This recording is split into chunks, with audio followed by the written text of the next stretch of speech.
Early life and challenges. In 1947, at the age of 13, Bill Bixby caused a stir during a choir service at Grace Cathedral in San Francisco.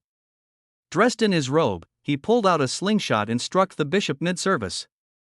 This deliberate act wasn't mere mischief, it was premeditated, leading to his permanent expulsion from the choir. The modest stipend from singing had been crucial for his family, especially for his mother, Jane, a senior manager at I. Magnin and Company, who was struggling to support them amid ongoing financial hardships. The incident deeply humiliated her and strained their fragile social standing.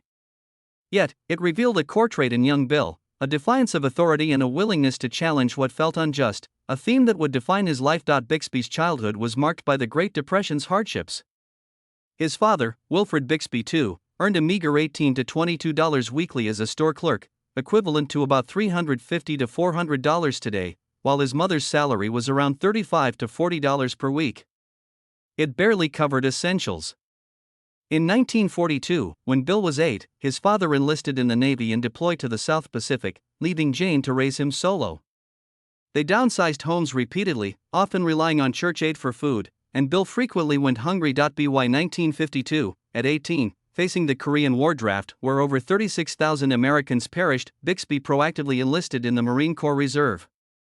Assigned to VMA 141, a squadron that had lost 18 of 41 officers in World War II's Guadalcanal, he earned $95 monthly as a private first class, less than civilian wages. Stationed stateside at Naval Air Station Oakland handling personnel files, this choice kept him safe, preserved his aspirations, and likely saved his life. Breaking into Hollywood in 1956, Bixby left UC Berkeley short of graduation, penniless but driven. He took a bellhop job at the Hollywood Roosevelt Hotel for $40 to $45 weekly, supplementing it as a pool lifeguard for $15 to $20 more. Working 12 or 14-hour shifts, he lived in a cramped nearby room, subsisting on hotel leftovers and investing scraps in acting lessons. The hotel's pool attracted celebrities like Clark Gable and Marilyn Monroe, making it a strategic spot. Detroit ad executives spotted him there, offering a modeling gig at $200 weekly, triple his earnings, and launching his career. In 1959, with his last $75, he bought a bus ticket to Detroit for a role in the stage play The Boyfriend at the Detroit Civic Theater, paying $25 weekly against $20 rent. Surviving on beans and bread, he shed 18 pounds but caught Scout's eyes. Returning to LA, he landed $300 weekly gigs. His $200 earnings funded classes at the Estelle Harmon School Actors Workshop, where an agent signed him. By 1961, he debuted on TV in The Many Loves of Dobie Gillis. In 1963, producer Jack Cherda cast him as Tim O'Hara in My Favorite Martian after a simple introduction, propelling the show to number 10 in ratings, 26.3, for 1963 to 64. Filming was grueling, 5 days weekly, 75 setups daily, $57,000 per episode, no rehearsals, scripts handed out immediately after wraps. To escape typecasting, he took uncredited film roles, like a tattooed sailor in Billy Wilder's Irma La Douse, 1963, $25.2 million gross, TV ban for content. In 1967, he co-starred with Elvis Presley in Clambake as James J. Jameson III. Amid set chaos, Elvis's injury delayed production, his entourage sparked pie fights and pranks, prompting MGM warnings. Bixby remained professional. Elvis later adopted his recommended track, Softly As I Leave You. The film hit number 15 at the box office. In 1968's Speedway, Bixby played flawed gambler Kenny Donford opposite Elvis, $850,000 plus 50% profits for Presley, featuring NASCAR stars like Richard Petty. It showcased Bixby's emotional depth. Expanding roles, acting, directing, and versatility. Tiring of acting alone, Bixby directed 8 episodes of The Courtship of Eddie's Father, 1969 to 1972, where he starred as widowed dad Tom Corbett. His bond with child actor Brandon Cruz was profound. Off-screen, Bixby became a mentor and father figure, later honored when Cruz named his son after him. He earned a 1971 Emmy nod. In 1973's The Magician, he portrayed crime-solving illusionist Anthony Blake, performing real tricks, trained by Mark Wilson, no effects, across 22 episodes. In 1975, he directed 4 Mannix episodes, emphasizing emotional fallout over violence. Show averaged 3.2 deaths per episode. In 1976, his dark turn as greedy Willie Abbott in Rich Man, Poor Man averaged 34.9 million viewers, netting another Emmy nom. He earned a 1977 Directors Guild nod for Rich Man, Poor Man Book 2. The Incredible Hulk era and mentorship. In 1977, Bixby insisted The Incredible Hulk be dramatic, not campy. The November 4th pilot, with horror tones and poignant music, became CBS's top TV movie. Series ran March 10, 1978 to May 12, 1982, 80 episodes. Production was brutal, no fixed stage, 12 or 14-hour days, constant moves. By season 4, a third of crew quit or fell ill. Lou Ferrigno, Hulk, endured 3.5 or 4-hour makeup, 20 hours for pilot, skin issues, special showers. Bixby wore painful contacts for transformations. A 21-year-old deaf Ferrigno, inexperienced actor and youngest Mr. Universe, was terrified. Bixby mentored him off-camera, teaching acting, movement, emotions, protecting hearing aids from makeup, enduring 12-hour shifts. They bonded deeply. Ferrigno called him a father figure. Anecdotes include a coyote stealing Ferrigno's 12-egg omelet at 4 a.m., prompting Bixby's humor. No breakfast explains why the Hulk's so pissed. Bixby directed episodes like 1981's The First. Personal tragedies and resilience. On March 4, 1981, Bixby's 6-year-old son Christopher died from a throat infection on a Mammoth Lakes ski trip, cardiac arrest while a doctor treated another patient. Rage consumed Bixby for 2 years. April 7, 1982, ex-wife Brenda Benet, divorced 1980, suicided at 36 amid grief and a breakup. Losing both in 13 months devastated him, yet he worked through it, directing Mr. Merlin, 1981-82. Later career and final years. Bixby reprised Banner in TV movies. The Incredible Hulk Returns, 1988, introduced Thor, his idea, kept dramatic tone. Ferrigno gained 45 pounds. Directed Sledgehammer, 1987-88, 8 episodes, cameo. Failures included WA*L*T*E*R*, 1984 pilot, unaired widely, Too Dark, and Dreams, 1984, 5 episodes, influential music. In 1990, directed/starred in The Death of the Incredible Hulk, Banner Dies, sequel scripted but scrapped. December 1990 marriage to Laura Michaels ended in 1992. Divorce post his April 1991 prostate cancer diagnosis, spread to bones, bladder, liver. Despite pain and treatments, ceramine, chemo, he directed Blossom episodes, like November 20, 1992's Getting Lucky. Last role, 1992's Diagnosis Murder. Died November 21, 1993, at 59 in Century City, lived 2 years beyond prognosis. Funeral drew industry crowds, remembered for kindness, mentorship amid suffering. Without him, Hulk revivals halted. Ferrigno credits Bixby's life lessons on dignity. Their bond transformed both, echoing Bixby's pattern of uplifting others through pain. By 1952, at 18, with the Korean War raging and claiming over 36,000 American lives, Bixby faced the draft. Rather than wait passively, he enlisted in the Marine Corps Reserve. He joined VMA 141, a squadron scarred by World War II, having lost 18 of its 41 officers at Guadalcanal. As a private first class, he earned only $95 monthly, less than a standard job, but his stateside posting at Naval Air Station Oakland, managing personnel records, kept him out of combat.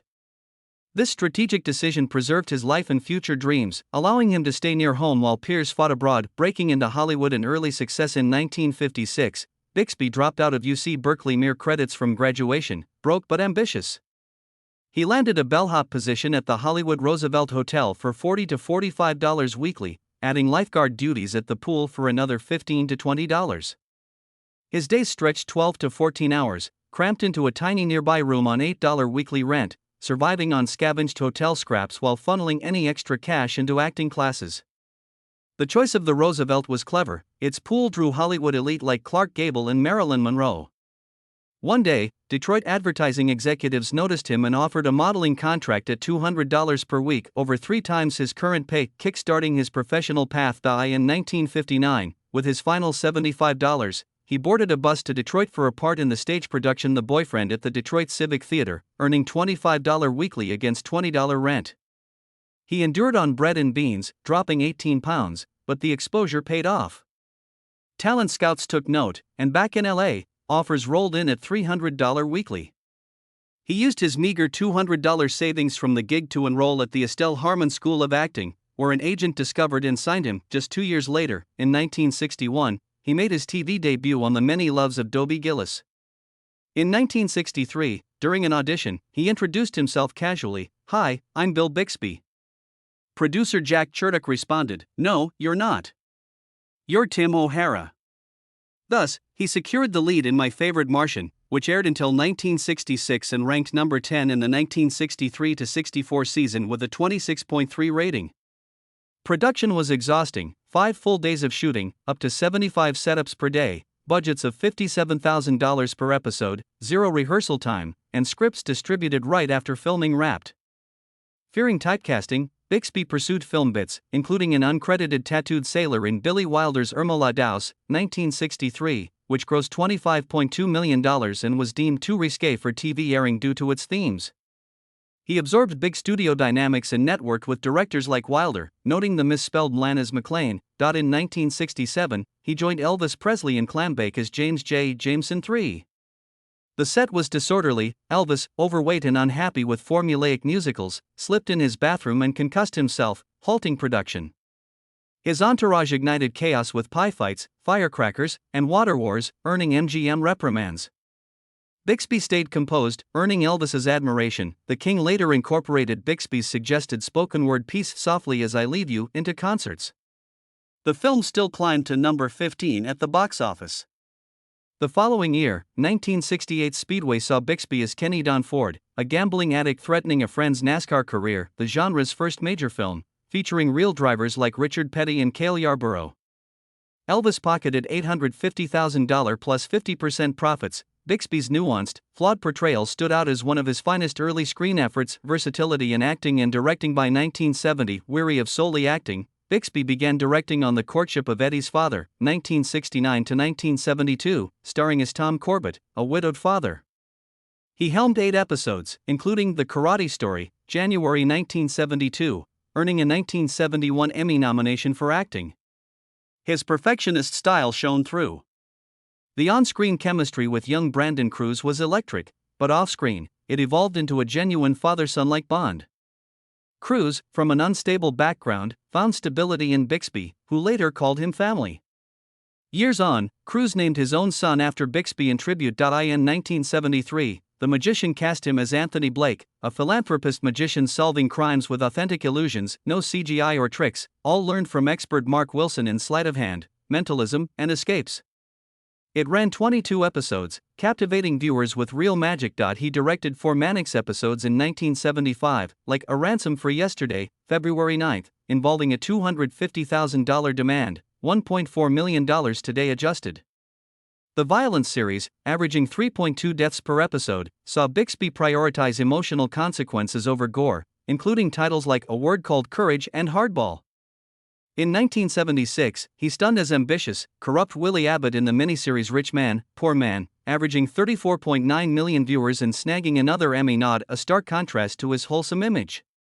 He later earned a Directors Guild nomination for helming Rich Man, Poor Man Book 2, 1977, improvising since no source novel existed for the sequel, The Incredible Hulk, Creation, Challenges, and Bonds. In November 1977, Bixby pitched The Incredible Hulk to CBS's serious drama, rejecting cartoonish elements for themes of pain and isolation.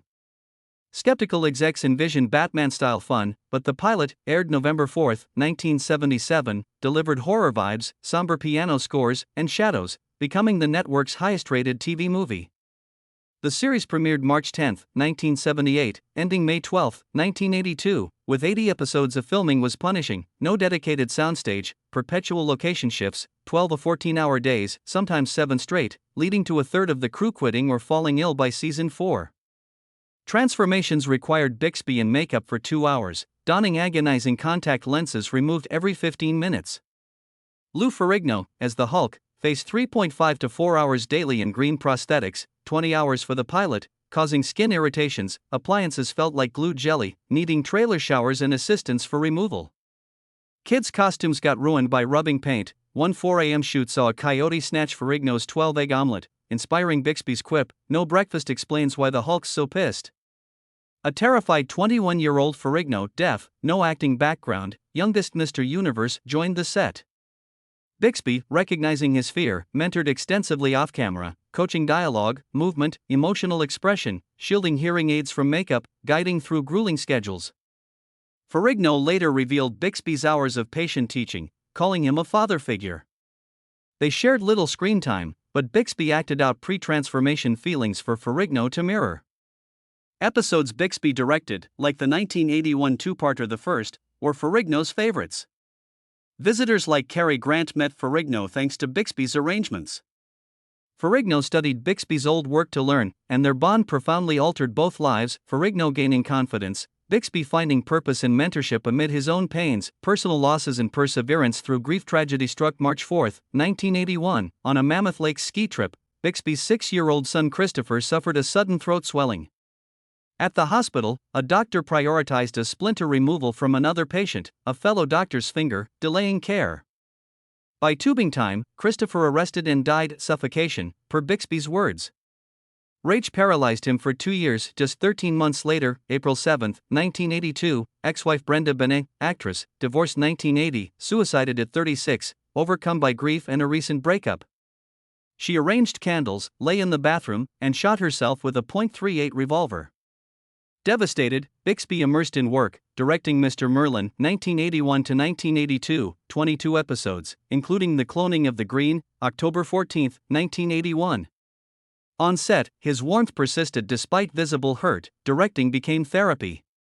His earlier bond with Brandon Cruz deepened post-loss, filling a familial void. Later projects, Illness, and Legacy. Bixby reprised Banner in Hulk TV movies. The Incredible Hulk Returns, 1988, NBC, introduced Thor via his concept, retained drama. Ferrigno bulked 45 pounds in 3 months.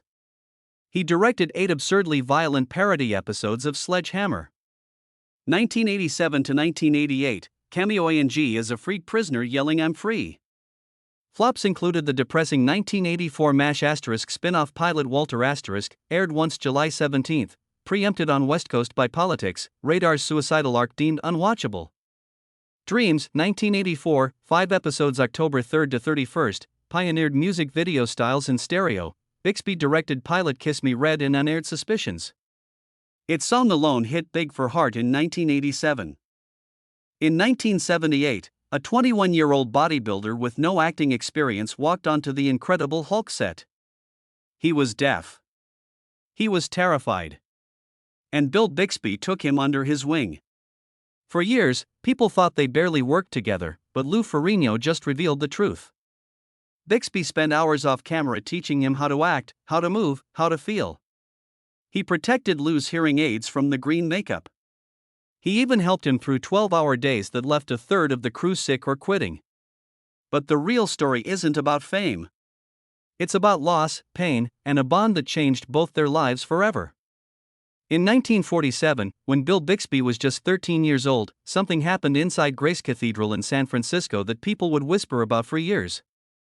During a choir service, while dressed in his robe, young Bill quietly took out a slingshot and aimed it at the bishop. He hit him right there during the service. This wasn't a childish accident. It was something he had planned. He was banned from the choir forever. That small choir stipend had meant the world to his family.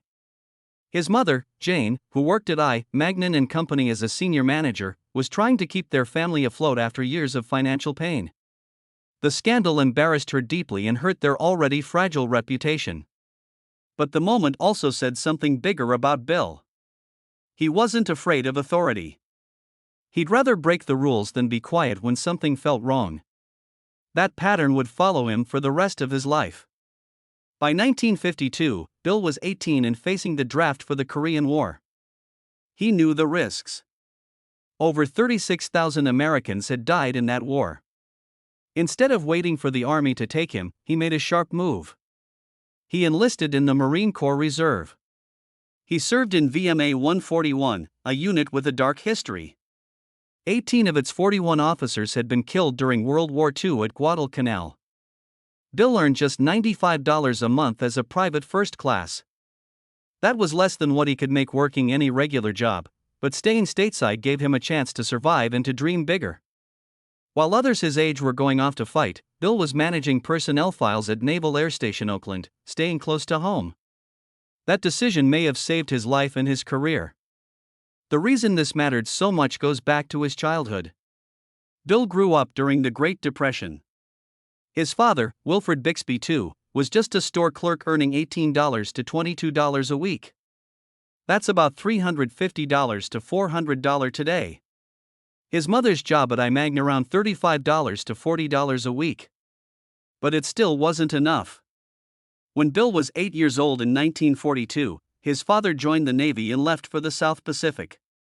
That left Jane to raise him alone. They moved into smaller and smaller homes. Bill often went to bed hungry. They relied on church food programs to get by.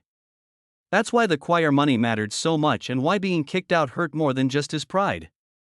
In 1956, Bill left UC Berkeley just a few credits short of graduation. He was broke but determined. He took a job at the Hollywood Roosevelt Hotel for just $40 to $45 a week.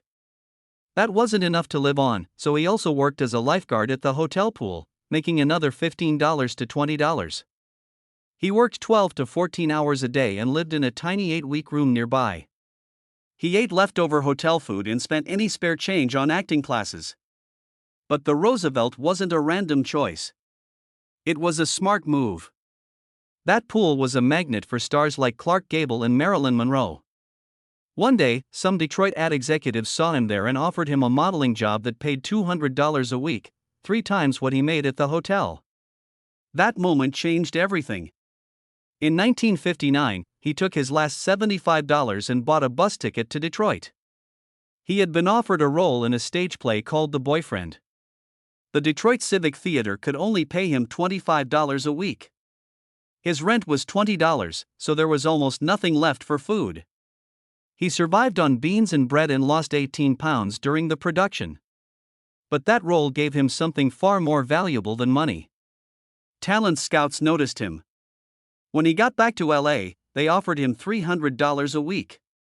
That little $75 gamble turned into a full career. With the money he earned from the Detroit show, just $200 total, he paid for classes at the Estelle Harmon School of Acting. And that's where an agent found him and signed him. Just 2 years later, he got his first real TV job on The Many Loves of Dobie Gillis.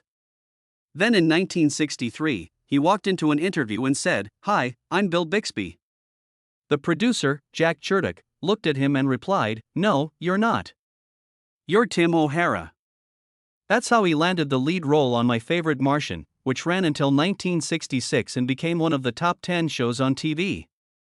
It ranked number 10 during the 1963-64 season with a rating of 26.3. But the work was brutal.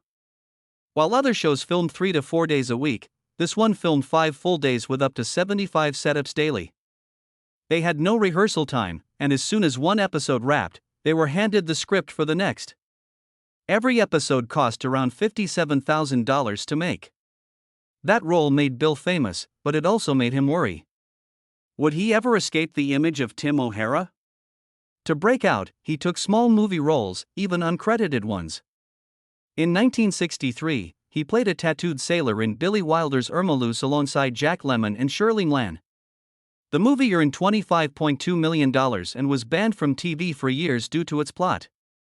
Even though his role was small, he learned how big studio sets worked and built connections with top directors. In 1967, he got cast in Clambake as James J. Jameson III opposite Elvis Presley. But things on set were chaotic. Elvis had gained weight, slipped in his bathroom, and hit his head. The shoot was delayed. Elvis was also miserable making another goofy musical. His entourage caused daily chaos, pie fights, firecrackers, water battles. MGM had to send warnings to control the madness, but Bill stayed professional. Elvis respected him, even borrowing one of Bill's favorite spoken word tracks, "Softly as I Leave You," for his concerts years later. The movie still reached Soca 15 at the box office. The next year, in 1968, Bill acted again with Elvis in Speedway. He played Kenny Don Ford, a gambler whose addiction nearly ruined his friend's racing career. It was the first big movie about NASCAR and even featured real racers like Richard Petty and Cale Yarborough.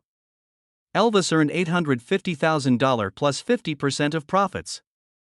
Bill's character was complex, flawed, and emotional. It was one of his strongest early film performances. Around that time, Bill was tired of just acting. In 1970, during the courtship of Eddie's father, he started directing. The show, which ran from 1969 to 1972, featured him as Tom Corbett, a widowed dad raising his son Eddie. The emotional chemistry between him and child actor Brandon Cruz stunned audiences. In total, he directed 8 episodes, including The Karate Story, which aired in January 1972. He earned an Emmy nomination in 1971 for that role. His directing style was careful, perfectionist, and hands-on. He knew what he wanted and pushed everyone to reach it. Back then, most lead actors weren't allowed